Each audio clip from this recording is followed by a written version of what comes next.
governor's task force on broadband recommends continued funding for the border-to-border broadband development program. That recommendation has made it into bill form, and I spoke with the Senate author, Tom Bakk, this week.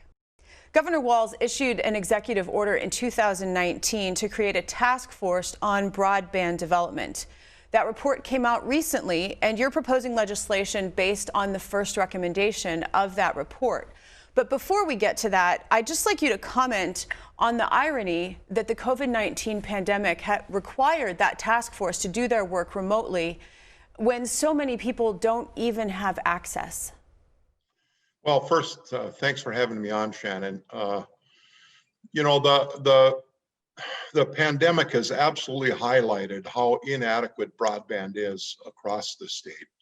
And especially we see it in our schools. My own school district, where my sons went to school, the school superintendent is actually in today's Mesaba Daily newspaper on the Iron Range, saying that about 80% of the school district is considered unserved, which means they have really, really poor service or none at all. I think as we move forward, more people are going to be working from home. There's going to be more opportunities for kids to distance learn from home. And the internet is really the superhighway. And I've seen it on Vermilion this summer. I live up on Lake Vermilion. And I've never seen the lake so busy, and I've lived there my whole life. And I can only attribute that to the fact that an awful lot of people from the Twin Cities or other places are actually living up at their cabins for the summer, and they're able to work from there. And I guess if I had the choice of, not that Edina is a bad place, but if I had the choice of spending the summer in Edina looking out at the street, working, and I had a cabin up on one of the northern lakes, I'd probably choose to be at the cabin too if I had internet service. So I think employment is going to change for Minnesotans. More people are going to have an opportunity to work from home or from their cabin. So access to broadband is going to be critically more important, I think, going forward. Your Senate district is arguably some of the most beautiful and remote land in the state, and the picture behind you is worth 1,000 words. A new cell phone tower is planned for your district, and that has brought up some controversy. Attractive rural areas, as you just said, that have solid broadband are going to bring people from all over, especially if remote work becomes more acceptable and a new normal. Is there an environmental downside to broadband expansion? Well, I don't think there's an environmental downside. Getting towers built has been a real challenge in northern Minnesota. It took us several years to get an AT&T tower built east of Ely. There's a lot of people live out there, a lot of businesses out there. They didn't have cell service. Even getting cell towers has been a huge challenge in northern Minnesota. A lot of people come to northern Minnesota, come there to look at the dark sky, and they don't want to have a red blinking light somewhere. But really for public safety purposes, for emergency services, cell phones are pretty critical infrastructure, and broadband also. So I think people that come there to recreate just need to keep in mind, a lot of us live there. And, we should be able to have broadband, and we should be able to have cell service too. And we shouldn't be disadvantaged by where we live. Governor Walz ran on the premise of one Minnesota. And while, we don't have one Minnesota if we don't all have cell phone service or if we don't all have broadband service. And there's a lot of work to be done to expand even cell service in rural areas. The first recommendation of the report to the governor and the legislature is what your bill is, Senate File 22. It would fund the state's border-to-border broadband grant program at the rate of $120 million per biennium. According to the report, 157,000 rural households remain unserved. How far does $120 million go? Well, it's not going to get the job done, but there is federal money on the way also, upwards of $40 million a year for the next 10 years. And I think people just need to remember what we're trying to do is create an incentive for private services to get into areas with less density. And, we wouldn't have electricity in these rural areas, but for the Federal Electrification Act. And it's going to take the same kind of partnership between state, local, and the federal government in order to get a broadband out into these areas, because there just isn't the kind of density. It doesn't make sense. I have CenturyLink. It's not the best service. It needs to be better, but it's something. But I don't expect these companies to plow in fiber in places where it doesn't make any financial sense. You know, they're investor-owned businesses and they have to have a return. And so to get service to these areas of lower density, it's going to require some help from the government. And this isn't going to get us all the way. You know, we started this back in 2014 when Governor Mark Dayton created the Office of Broadband over at the Department of Economic Development.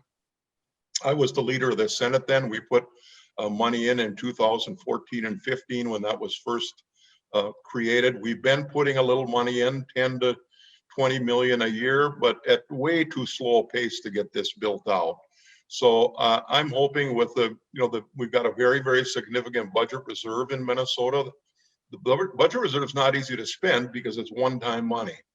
This is a one-time use, so I think anybody that says, well, the state's got big budget problems, there's going to be no money to do this, I think is dismissing the fact that this is one-time spending, like building a bridge. And this is not an ongoing cost for the state. So, you know, you're always at some risk when you tell people what your number one priority for this session is. But for me, as far as spending goes, this is really, really important. And I think it's important to an awful lot of Minnesotans, especially when even people in the Twin Cities that have lake places up in the lake country. I think it's probably all important to them. So I don't think it's even just a rural issue. And certainly when people travel, they want their cell phones to work. And a lot of people have personal hotspots on their cell phones and can get their internet that way. So I think it's clearly a statewide issue, and we're going to work pretty hard to get something done on it. I've talked with Senator Gazelka about it. He's certainly open to doing something significant there. My House author, Representative Eklund, has carried the bill a number of years over in the House, and I know he's got intention of leadership over there to get something done. So I do think it'll be successful this session. The question just kind of is, you know, you can only build out so much at a time because of just the fiscal constraints of you have to have contractors to do this work. So it's not as though we could just snap our finger and build out everywhere that's unserved. It takes construction crews to do that. So we're limited a little bit by just based on what we have for construction capacity. So it's going to take a number of years, but we have to have a better effort than we've had. And I just want to thank Governor Dayton for his effort back during his years. And a guy by the name of, that nobody on the call or on TV probably knows, a guy by the name of Rick King, who was, I believe he's just now retired from Thomson Reuters, but he was the chair of that broadband task force that Governor Dayton put together over at the Office of Broadband for several years, and he may still be, I guess. Senator Bakk, I hate to interrupt, but I want to ask you one more question because I've got you here. And it's been a few months since you made the announcement along with Senator David Tomassoni that the two of you were going to form an independent caucus, that you would leave the DFL, form your independent caucus, and then caucus with the Republicans. From your statement at the time, you pointed to the extreme partisanship, both nationally and Minnesota. And in light of what happened at the U.S. Capitol last week, I wonder if you remain confident in your decision? Well, I think it was a good decision. I think most people are disappointed with the sharp rhetoric, the bitter partisan divide that exists. It's breaking friendships between people. Politics has gotten so overly partisan. But I think, you know, as it relates to Washington, D.C., or as it relates to, you know, what we experienced in Minneapolis this summer, I think rather than talking about the incidents, horrific as they were, both of them, we need to figure out as elected officials what is going on that so many Americans are so angry, and try to figure out how we start to address that. And you know, I don't think you can, the events that are happening, I think, are symptoms of a larger problem. And, you know, we can treat the symptoms and rebuild buildings and things, but the underlying problem is there's a lot of people angry in this country in both political parties. And it's showing up in our politics. And I think that's why you've seen the legislature and federally become more partisan. because I think people in this country are becoming more partisan than ever in both political parties.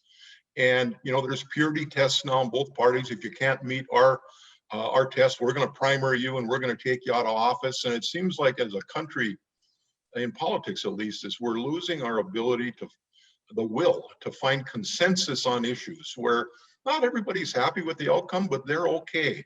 But you don't have to run the table all the time, which I think is what is getting pretty entrenched in our political parties. Is it's got to be my way or we're not going to do it. And there's a place to find consensus, but it's really hard, and you got to work really hard at it. Senator Bakk, I want to thank you so much for your time. Thank you very much for having me on.